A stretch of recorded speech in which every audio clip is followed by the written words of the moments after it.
ओम गण गणपते नमः। प्रिय भक्तजनों, आप सभी को अश्विन मास गणेश संकष्टी चतुर्थी व्रत की हार्दिक शुभकामनाएं। आज हम लेकर आए हैं अश्विन मास की संकष्टी चतुर्थी व्रत की पावन कथा।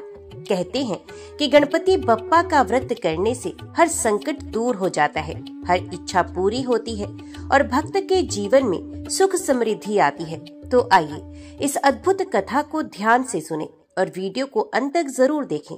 अगर आपको कथा अच्छी लगे तो चैनल को सब्सक्राइब जरूर करें, लाइक करें और अपने दोस्तों व परिवार के साथ शेयर करना ना भूलें।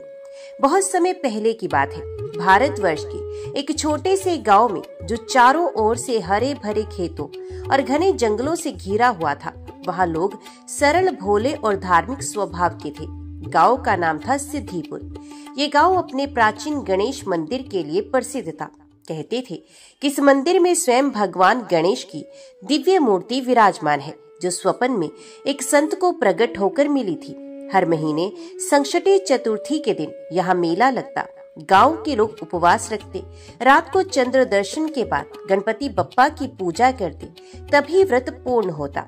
इस गांव में एक परिवार रहता था, गोपाल और उनकी पत्नी सुशीला। दोनों ही बहुत धार्मिक और विनम्र स्वभाव के थे, परंतु जीवन में कष्टों की कोई कमी नहीं थी। गोपाल खेती करके परिवार चलाते थे, मगर मौसम की मार और कर्ज की वजह से अक्सर परेशान रहते थे। गोपाल का एक बेटा था, विनय। विनय बहुत बुद्धिमान था, मगर शरीर से कमजोर था। गांव के बच्चे जब खेलते कूदते तो वे अक्सर अकेला रह जाता। उसकी माँ सुशीला हर रोज गणपति बप्पा के सामने दीप जलाती और प्रार्थना करती कि हे बप्पा, मेरे बेटे की रक्षा करना, इसे स्वस्थ और बलवान बनाना और हमारे घर से दुख दरिद्रता मिटाना। एक वर्ष अश्विन मास आया। गांव में संकष्टी चतुर्थी का उत्सव बहुत धूमधाम से मनाया जा रहा था। सभी लोग मंदिर की ओर जा रहे थे।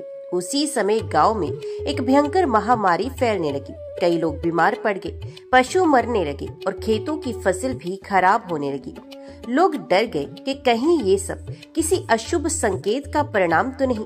गांव के बुजुर्ग कहने लगे, ये अश्विन मास की संकष्टी चतुर्थी है। यदि पूरे गांव के लोग मिलकर गणपति बप्पा का व्रत करें तो ये संकट टल सकता है। सभी ने व्रत करने का संकल्प लिया, लेकिन तभी गोपाल के बेटे विनय की हालत बहुत बिगड़ गई। उसका शरीर तप रहा था और वे बार बार बड़बड़ा रहा था, माँ, बप्पा, मुझे बचा लो। सुशीला का हृदय कांप उठा। उसने संकल्प लिया कि चाहे कुछ भी हो जाए, वे पूरी श्रद्धा से व्रत करेगी और अपने बेटे की जान की भीख गणेश बप्पा से मांगेगी। उस रात गांव के मंदिर में दीपों से रोशनी फैली हुई थी। महिलाएं भजन गा रही थी, बच्चे फूल चढ़ा रहे थे और पुरुष मंत्र उच्चारण कर रहे थे। सुशीला ने व्रत का विधि विधान किया और चंद्रमा को अर्घ अर्पित करके गणेश जी से कहा कि हे विघ्नहर्ता, आपसे बड़ा कृपालु कोई नहीं। आप ही भक्तों के संकट हरते हो। आज मेरी संतान जीवन और मृत्यु के बीच में झूल रही है। यदि आप चाहें तो उसका जीवन बचा सकते हैं। कृपा करके मेरे पुत्र को स्वस्थ कर दीजिए। वे रो रो कर गणपति बप्पा से प्रार्थना करती रही। अचानक मंदिर में विराजमान गणेश मूर्ति से एक प्रकाश निकला। सुशीला को लगा मानो बप्पा मुस्कुरा रहे हों। सुबह होते ही एक चमत्कार हुआ। विनय की हालत धीरे धीरे सुधरने लगी। उसका तेज बुखार उतर गया और चेहरा खिल उठा। गोपाल और सुशीला भाव विवल हो गए। उन्होंने विनय को मंदिर में ले जाकर गणेश बप्पा के चरणों में झुका दिया। पूरा गांव इस अद्भुत चमत्कार को देखकर भाव विभोर हो गया। गांव के लोग बोले, देखो, गणपति बप्पा ने संकष्टी व्रत का फल तुरंत दे दिया।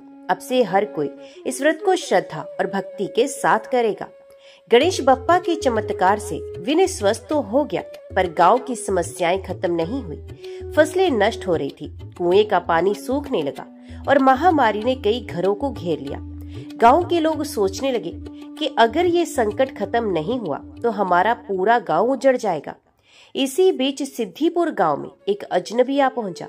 उसका नाम था महिपाल। महिपाल एक धनी जमींदार था, लेकिन उसका हृदय कठोर और अभिमानी था। वे गांव के लोगों से बोला, तुम सब मुझे अपनी जमीन बेच दो, मैं यहाँ बड़ा नगर बसाऊंगा। तुम्हारे भगवान गणेश तुम्हें इन मुसीबतों से बचा नहीं पाएंगे। गांव वाले ये सुनकर क्रोधित हो गए, परंतु महिपाल के पास धन और ताकत दोनों थी। वे जबरदस्ती लोगों की जमीन हड़पने लगा।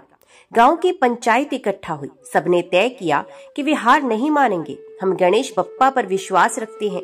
वे हमारी परीक्षा ले रहे हैं। अगर हम संकष्टी चतुर्थी का व्रत मिलकर करेंगे तो बप्पा हमें जरूर संकट से बचाएंगे। सभी गांव वालों ने एक साथ संकल्प लिया कि इस बार अश्विन मास की संकष्टी चतुर्थी पर वे पूरे गांव के नाम से एक विशाल व्रत करेंगे।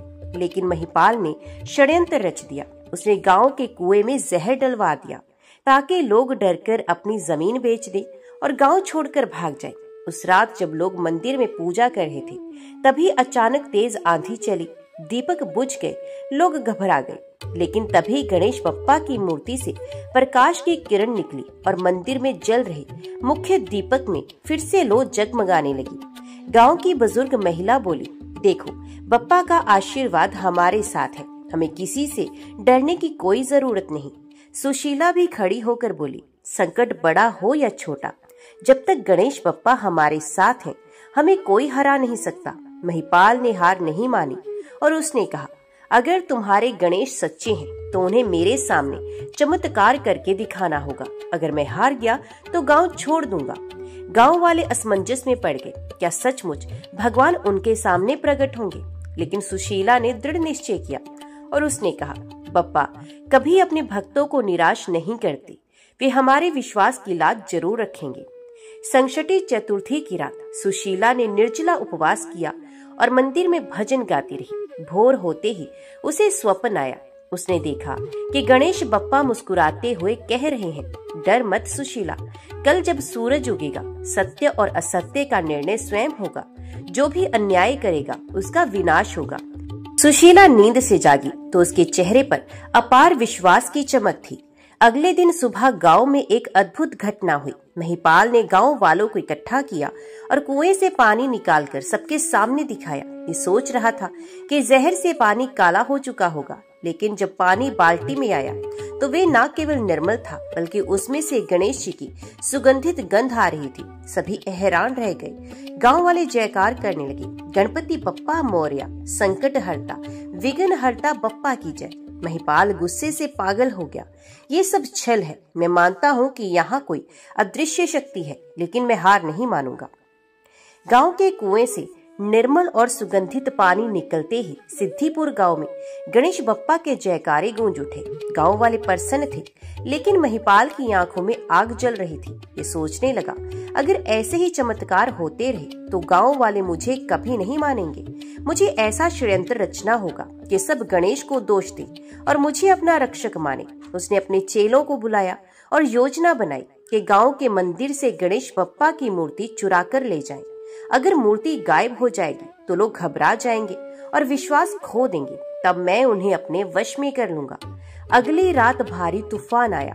आसमान में बिजली चमक रही थी और गांव वाले अपने अपने घरों में दुबके हुए थे। उसी अंधेरी रात में महिपाल के लोग मंदिर में घुसी और गणेश जी की मूर्ति उठा ले गए। सुबह जब गांव वाले मंदिर पहुंचे तो सब स्तब्ध रह गए।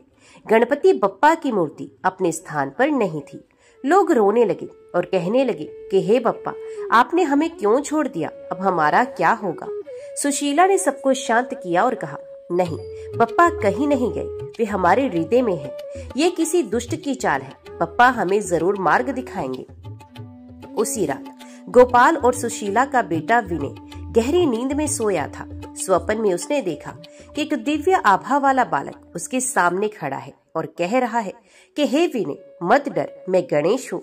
मेरी मूर्ति को महिपाल ने छिपा लिया है, लेकिन याद रख, मूर्ति का गायब होना मेरा जाना नहीं है। मैं तो हर भक्त के हृदय में विद्यमान हूँ। तुम्हें मेरे संकेतों का पालन करना होगा और गांव वालों का मनोबल बढ़ाना होगा। विनय नींद से जागा और माँ से बोला, माँ, बप्पा ने मुझे स्वप्न में दर्शन दिए हैं, वे हमें रास्ता दिखाएंगे। सुशीला की आंखों से आंसू बह निकले। उसने बेटे को गले से लगाया। महिपाल ने ये अफवाह फैला दी कि गणेश की शक्ति खत्म हो गई है, इसलिए उनकी मूर्ति मंदिर से गायब हो गई है। अब अगर तुम लोग जीवित रहना चाहते हो तो मेरी शरण में आ जाओ। कुछ कमजोर लोग डगमगा गए। सचमुच अगर बप्पा शक्तिशाली हैं, तो वे मूर्ति को वापस क्यों नहीं लाते? लेकिन विनय ने सबको इकट्ठा किया और कहा, गणपति बप्पा कभी हमें नहीं छोड़ते, वे हमारी परीक्षा ले रहे हैं। अगर हम एकजुट होकर संकष्टी चतुर्थी का व्रत करेंगे तो बप्पा स्वयं प्रकट हो जाएंगे।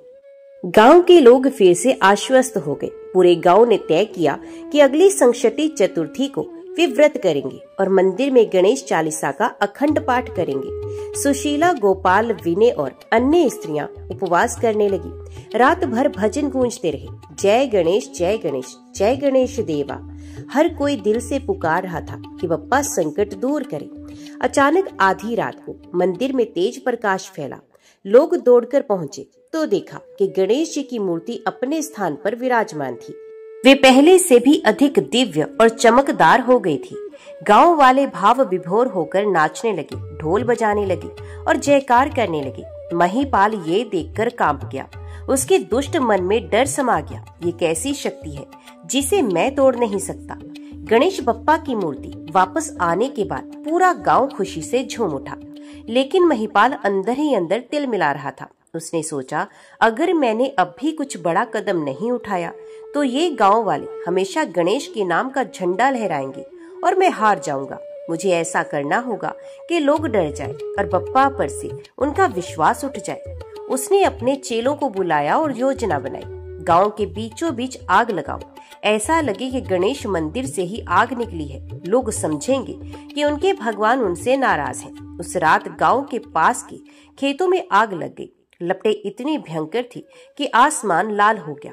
गांव वाले डरकर इधर उधर भागने लगे। जब लोग घबरा रहे थे तभी छोटा विनय आगे आया।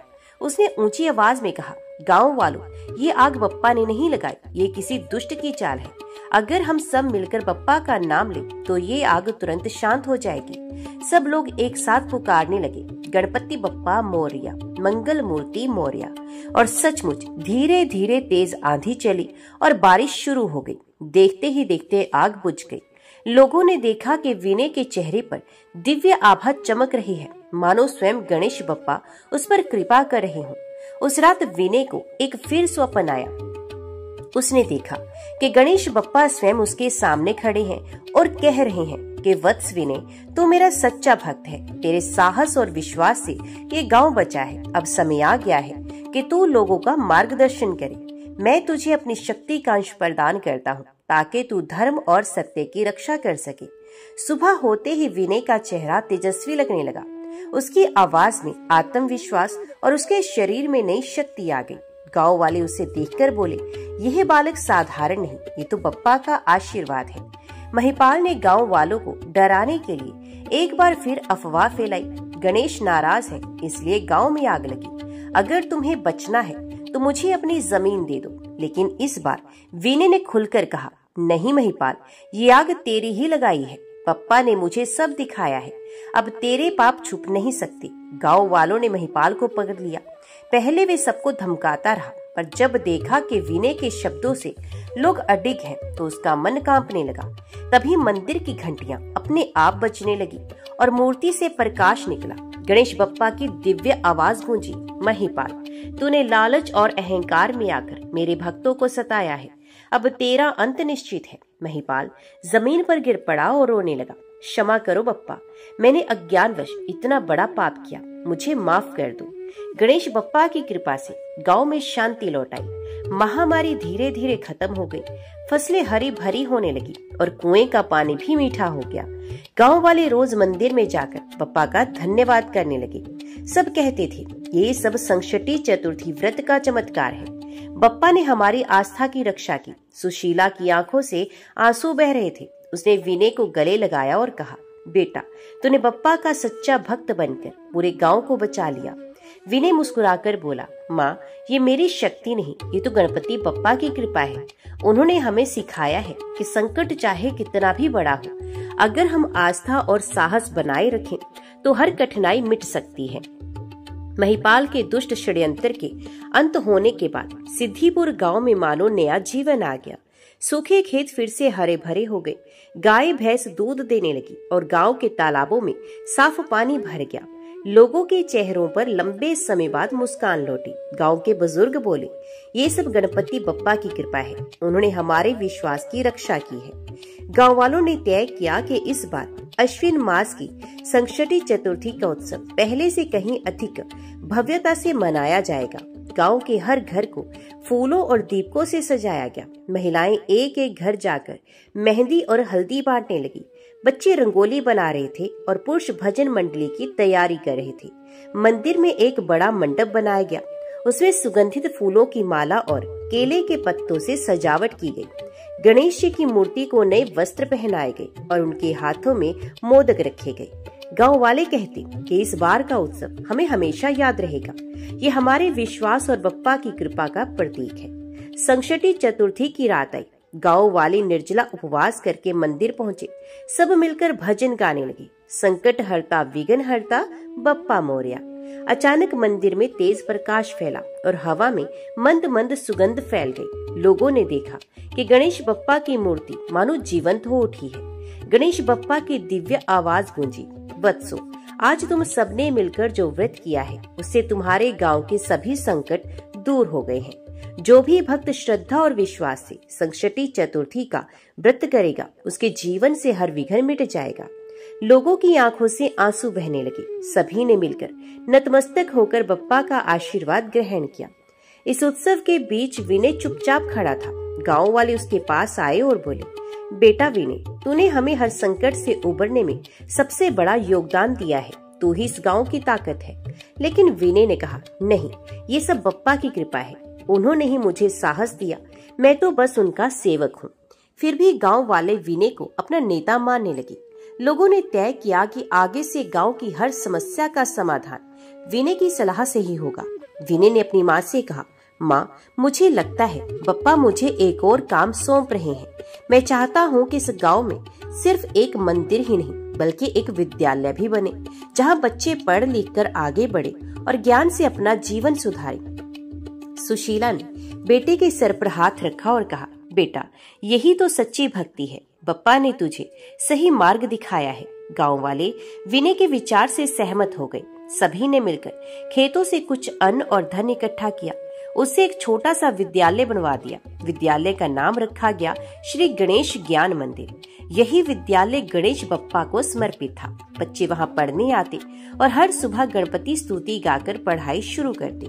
धीरे धीरे सिद्धिपुर गांव शिक्षा और संस्कृति का केंद्र बन गया। दूर दूर से लोग अपने बच्चों को पढ़ाने लाने लगे। सिद्धिपुर गांव अब सिर्फ एक गांव नहीं बल्कि विश्वास, शिक्षा और एकता का प्रतीक बन गया था।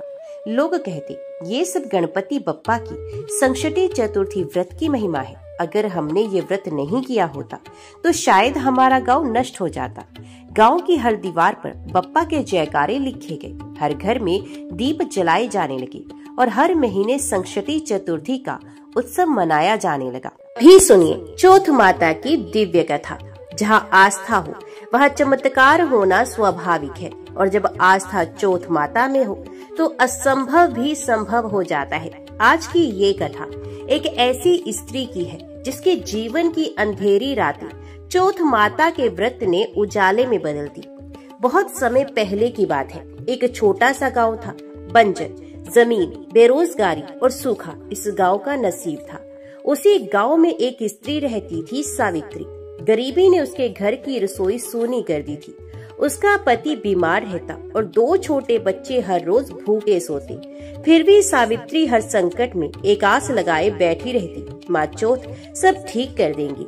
एक दिन गांव की बूढ़ी दादी ने उसे चौथ माता का व्रत रखने की सलाह दी। उन्होंने कहा, हे बेटी, संतान की रक्षा करनी है तो चौथ माता का व्रत रख। निर्जल रह, माता की कथा को सुन और चंद्र दर्शन के बाद व्रत को खोल। माता सब संकट हर लेंगी।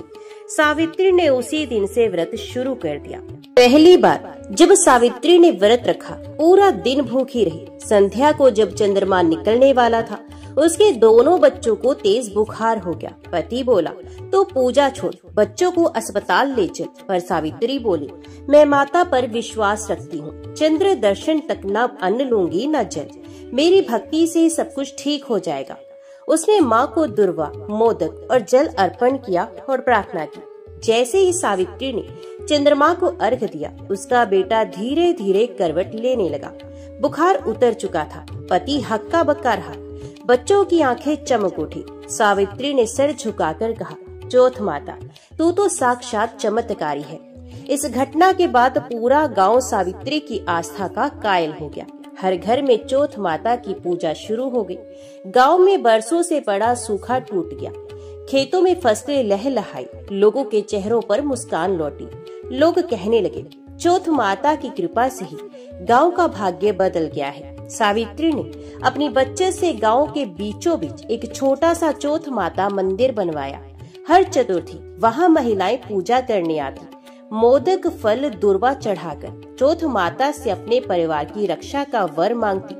एक साधारण स्त्री की असाधारण श्रद्धा ने जो किया वो किसी शास्त्र, तप या बल से भी संभव नहीं था, क्योंकि जब भक्ति सच्ची होती है तो चौथ माता स्वयं संकट हरने आती हैं, और यही है चौथ माता की महिमा। जब शक्ति के स्थान पर अहंकार बैठता है तो विनाश निश्चित होता है, और यदि समय रहते भक्ति का दीपक जल जाए तो चौथ माता स्वयं रास्ता दिखा देती है। ये कथा है एक ऐसे राजा की जिसका अभिमान तोड़ा चौथ माता ने और जीवन को बदल दिया। बहुत समय पहले की बात है। मालवन नामक समृद्ध राज्य पर राजा चंद्रकेतु राज्य करता था।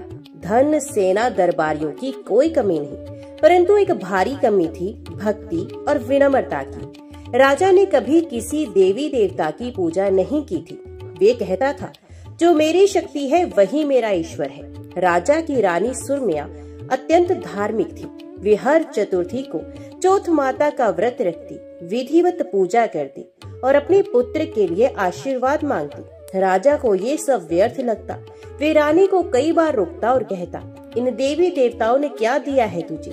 सब कुछ मेरा दिया हुआ है। पर रानी विनम्रता से कहती, स्वामी, राजा की सत्ता कुछ वर्षों की होती है, पर माता की कृपा जन्मों जन्मों तक चलती है। एक बार रानी ने व्रत रखा और चौथ माता की कथा सुन रही थी। तभी राजा ने क्रोधित होकर पूजा का सारा सामान फेंक दिया और कहने लगा, आज से इस राज्य में चौथ माता की पूजा पर पाबंदी है। जो करेगा उसे कारावास मिलेगा। राज्य में भय व्याप्त हो गया। मंदिरों के पट बंद, कथा पाठ बंद, महिलाओं के व्रत टूटने लगे। पर रानी चुप ना बैठी। रानी ने महल के एक गुप्त कक्ष में निर्जल व्रत शुरू कर दिया। दिन भर माता का ध्यान, रात को कथा पाठ। उसने चौथ माता से विनती की, हे माता, यदि मेरी भक्ति सच्ची है तो इस अंधकार में प्रकाश फैलाइए। उसी रात अचानक पूरे राज्य में अजीब घटनाएं घटने लगी। राज्य के सभी कुएं सूख गए, अनाज भंडार में कीड़े लग गए, पशुधन बीमार पड़ने लगा और अंत में राजा चंद्रकेतु का इकलौता पुत्र गंभीर बीमार हो गया। राज्य, वैद्य, तांत्रिक, ऋषि सब असफल। राजा व्याकुल। पहली बार उसके घमंड की दीवारें दरकने लगी। रानी ने कहा, ये सब चौथ माता का प्रकोप है। आपने माता की निंदा की, पूजा रोकी, ये समय है क्षमा मांगने का। राजा को अपनी भूल का एहसास हुआ। वे रानी के साथ माता की मूर्ति के सामने नतमस्तक हुआ और कहने लगा, हे देवी, मेरे अज्ञान को क्षमा करे, मुझे शरण दे। राजा ने चौथ माता का व्रत रखा। चतुर्थी की रात राजा ने चंद्रमा को अर्घ्य दिया। रानी के साथ कथा सुनी। जैसे ही व्रत पूर्ण हुआ, उनका पुत्र आंखें खोलकर बैठ गया। राजा की आंखों में आंसू। अब वो अहंकारी नहीं, एक भक्त था। राजा ने पूरे राज्य में चौथ माता के मंदिर खुलवाए। हर गांव में व्रत पर्व होने लगे। स्वयं राजा हर महीने चतुर्थी को व्रत करता। राजा चंद्रकेतु को इतिहास में नहीं, भक्तों ने याद रखा। जिसने खुद को सर्वशक्तिमान समझा, वो माता के सामने नम्र हुआ, और जिसने माता को अपनाया, उसने जीवन में सच्चा सुख पाया। ऐसी है हमारी चौथ माता, अहंकार का अंत करने वाली और भक्ति से कृपा बरसाने वाली। श्रद्धा की शक्ति क्या होती है? जब वे 4 रूपों में प्रकट हो तो चौथ माता स्वयं परीक्षा लेती है और फिर देती है ऐसा आशीर्वाद जो जीवन को संपूर्ण बना देता है। उत्तर भारत के एक सुंदर गांव में एक साधारण किसान रहता था, हरिदास। उसके घर में 4 बेटियां थी, रमा, सीमा, गौरी और भक्ति। हरिदास की पत्नी अक्सर कहती, बेटियां हैं, एक दिन पराया धन बनेंगी, क्या ये कभी हमारा सहारा बनेंगी?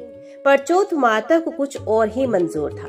एक दिन गांव में संकष्टी चतुर्थी की कथा होने वाली थी। चारों बहनें भीड़ में खड़ी थी।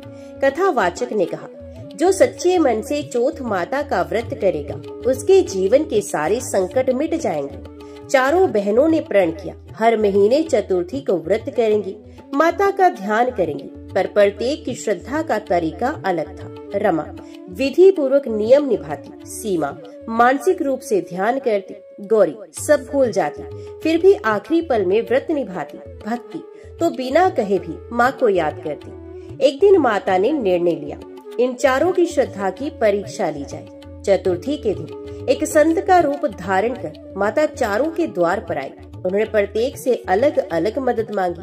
रमा बोली, माँ आज मेरा उपवास है, कथा के बाद सेवा करूंगी। सीमा ने समझाया, मेरे पास समय नहीं, पर आपके लिए भोजन भेज दूंगी। गौरी ने कहा, मुझे कुछ पता नहीं, माँ को ही पूछ लो। पर भक्ति ने कहा, उसने माँ को पहचान लिया। उसने तुरंत उन्हें चरण धोकर बैठाया, जल पिलाया, भूखे को भोजन कराया और फिर धीरे से कहा, माँ आज व्रत है, पर आप स्वयं मेरे द्वार आई हैं, आपकी सेवा ही मेरी पूजा है। माता प्रसन्न हुई।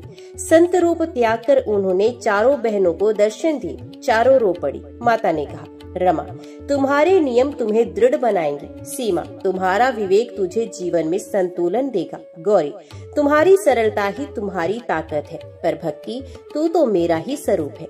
माता ने भक्ति को वरदान दिया, तेरे वंश में कभी दरिद्रता नहीं आएगी, तेरे घर में चतुर्थी व्रत से आनंद और संतोष बना रहेगा। समय बीता, चारों बहनों का विवाह हो गया। रमा को विद्वान पति मिला, सीमा को समृद्ध परिवार, गौरी को सच्चा प्रेम। भक्ति स्वयं चौथ माता के भजन गाने वाली बनी। उसका घर व्रत कथा का तीर्थ बन गया। चारों बहनों की ये कथा बताती है, श्रद्धा के कई रूप हो सकते हैं, पर जो प्रेम और समर्पण से जुड़ी हो वही चौथ माता को सबसे प्रिय होती है, क्योंकि नियम पालन के साथ यदि प्रेम ना हो तो वो अधूरा होता है। कभी कभी जीवन हमें वहाँ ले आता है जहाँ सब कुछ होते हुए भी हम बिल्कुल अकेले रह जाते हैं, पर चौथ माता की कृपा से डूबती नाव भी किनारे लग जाती है। आज की कथा है एक ऐसे व्यापारी की जिसके जीवन की दिशा माता रानी ने बदल दी। प्राचीन समय की बात है। विष्णुदास एक बड़ा व्यापारी कई नगरों में व्यापार करता था, कपड़ा, मसाले, धातु और अनाज का। उसके कारवां सैकड़ों मील तक फैले थे। उसका घर ऐश्वर्य से भरा था, सोने चांदी के बर्तन, कीमती कपड़े, हाथी घोड़े। परंतु एक बात और थी, विष्णुदास घमंडी था और नास्तिक भी। उसे किसी देवी देवता में विश्वास नहीं था। वे कहा करता, मेहनत ही मेरा भगवान है, व्रत पूजा फुर्सत वालों का काम है। एक बार संकष्टी चतुर्थी की रात थी। उसकी पत्नी मालविका व्रत कर रही थी। चंद्रमा निकलती ही वे बाहर अर्घ्य देने जा रही थी। तभी विष्णुदास हंस पड़ा और कहने लगा, रात भर भूखी रही, चंद्रमा को पानी चढ़ाने से क्या होगा। मालविका शांत रही। उसने बस एक बात कही, जिस दिन तू संकट में पड़ेगा उस दिन तू माँ की महिमा खुद समझ जाएगा। और वो दिन जल्दी आया। कुछ ही दिनों में व्यापार में घाटा शुरू हो गया। समुद्री जहाज डूब गए, साझेदार धोखा देकर भाग गए, नगर में आग लग गई, गोदाम जल गई और सबसे बड़ा झटका, उसका एकमात्र बेटा बीमार हो गया। राज्य वैद्य ने कहा, ये बालक अब कुछ ही दिनों का मेहमान है। विष्णुदास टूट गया। उस रात मालविका ने फिर से व्रत रखा और वे कहने लगी, मैं आज फिर व्रत करूंगी और चौथ माता से तुझे नया जीवन मांगूंगी। विष्णुदास ने पहली बार माता के चित्र की ओर देखा।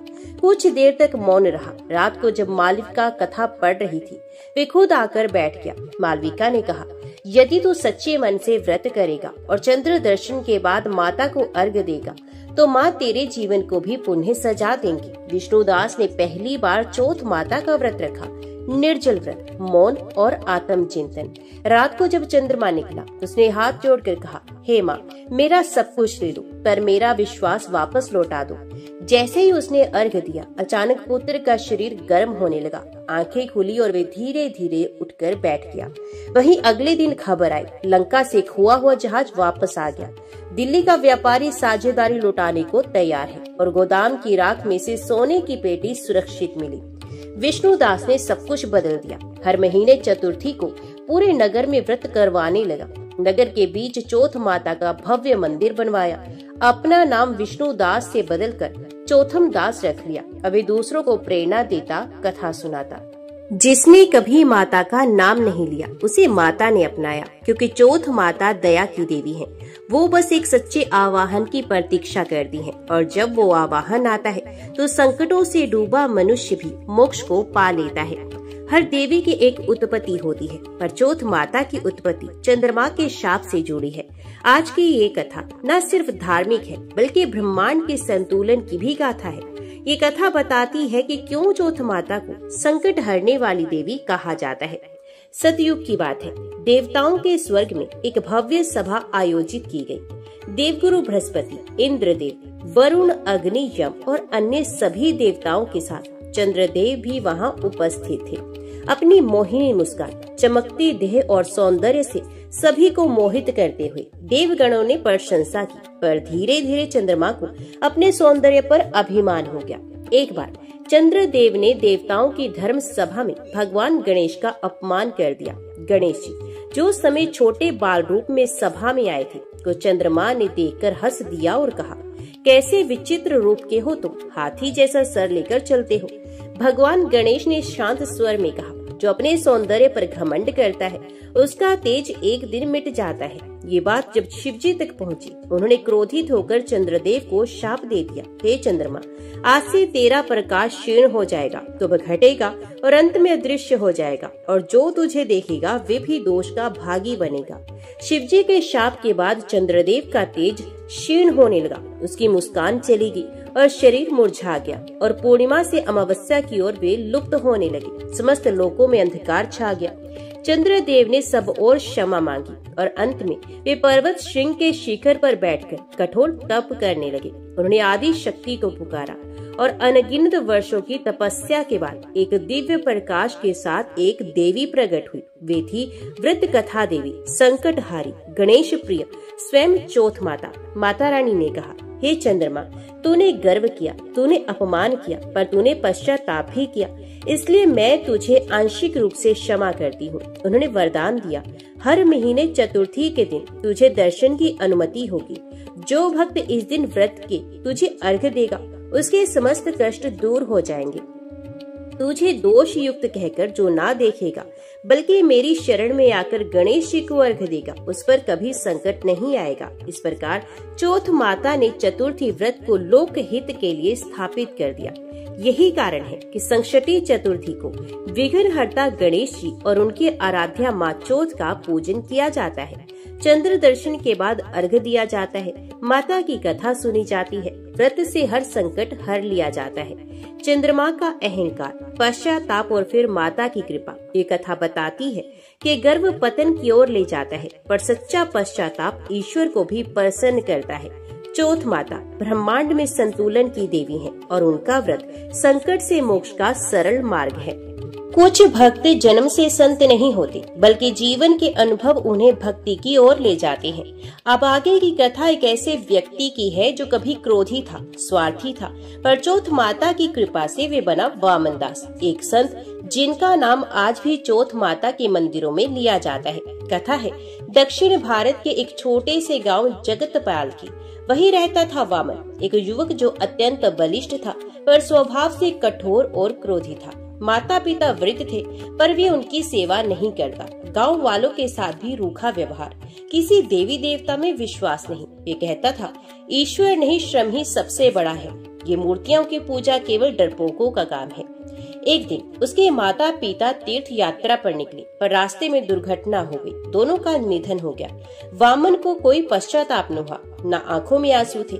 लेकिन एक बूढ़े संत ने तब कहा, जिसके जीवन में करुणा नहीं, उसका जीवन व्यर्थ है। समय आएगा जब तू भी टूटेगा।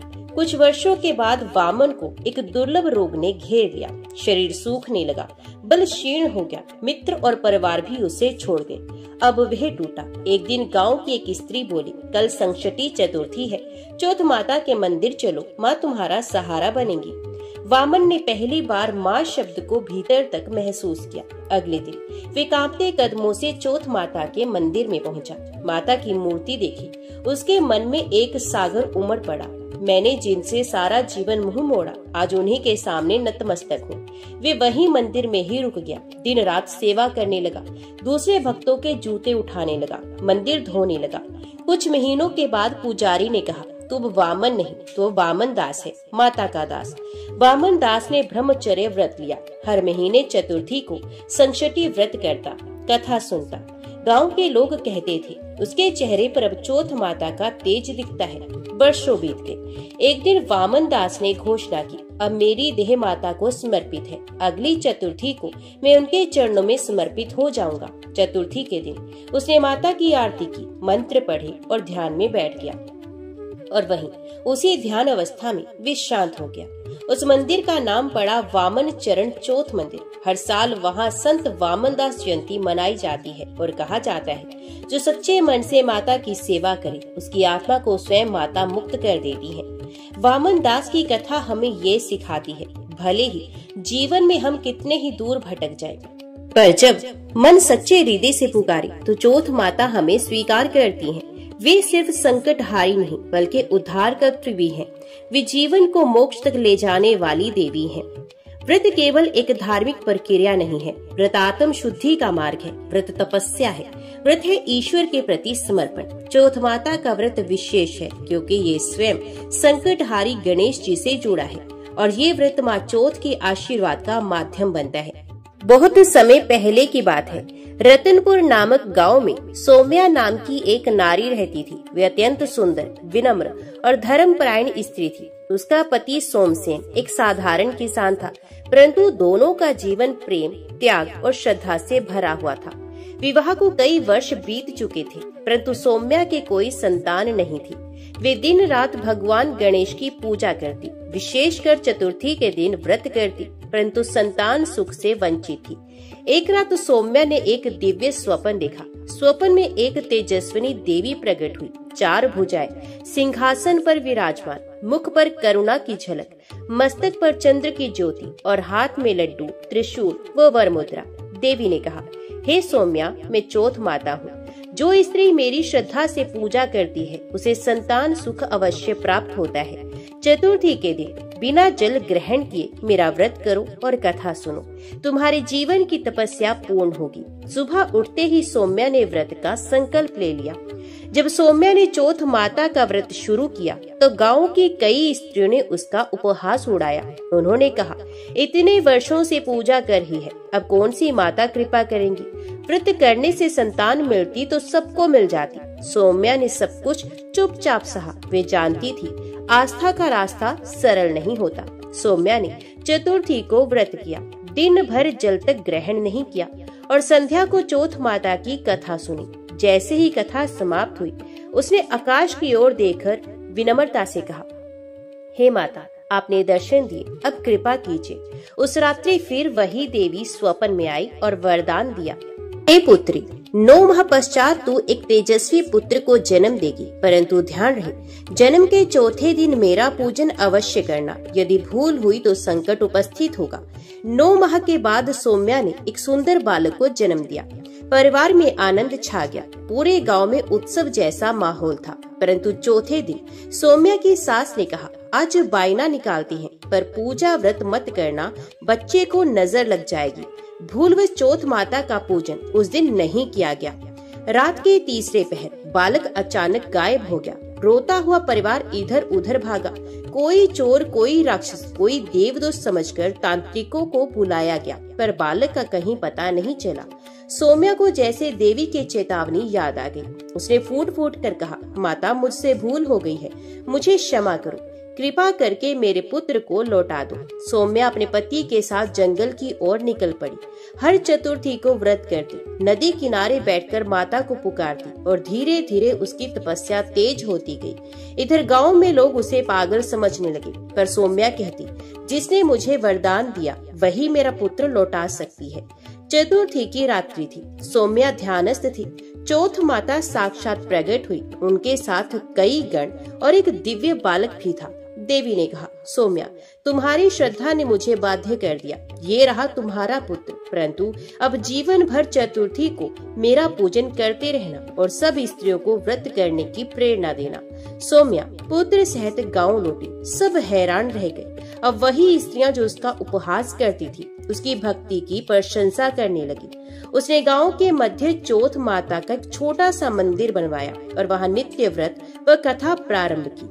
आज भी इस कथा के स्मरण से भक्तों को चौथ माता की कृपा प्राप्त होती है।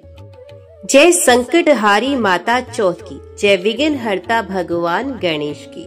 हे गणेश जी, आप सद्गुणों के घर, कवियों को वाणी देने वाले, दयालु और पार्वती जी के पुत्र हैं। आप विघ्नों का नाश करने वाले और मंगल करने वाले हैं। हे गणपति, आप गुणों के समुद्र हैं और गज मुख धारण करने वाले हैं। समस्त जगत आपका वंदन करता है। आप जन्म मरण के दुख को दूर करने वाले हैं। आपके एक दांत है, आप दयालु हैं।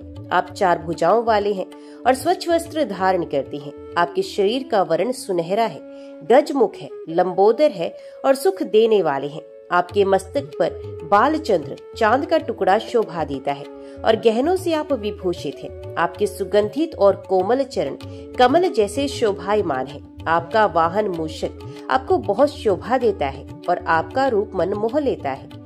आपके हाथों में चंपक के फूल, करपल और चंदन से भरे कलश शोभा पाते हैं। आप ही जगत के कारण हैं और आप ही सुख देने वाले हैं।